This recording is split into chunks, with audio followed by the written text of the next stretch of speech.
Well, as you know, I adore you and what you do.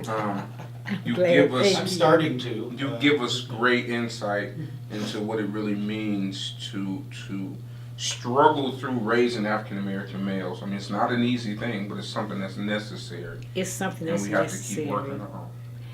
And African American men are powerful men. They are great men. They are great young men. And I think the biggest mistake that a lot of people make is putting down generations. And I don't think you should ever put the generation beneath you down. And everybody always says, oh, we weren't like this and we weren't like that. You were like that. It's just that it's more of them now. And they're not like people think they are. My husband and I can tell anybody. We can go out late at night, early in the morning, and the most help we get is always from young African American men. They open the doors for us. They will escort us to our cars. They are just very, very nice to us.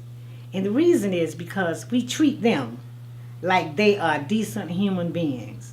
If you talk down to an African American young man, you're going to bring out something in him that we all have.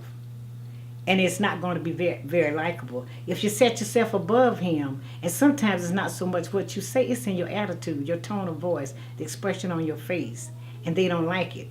And you can bring about anger in them. It's something about African American men and women that they read, it's innate.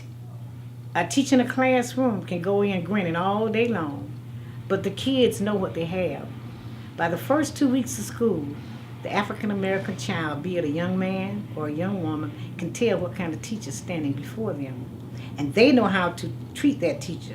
They will either chew her up and spit her out, or him, or whatever, or they will be like putty in that teacher's hand. It's all about how you receive them.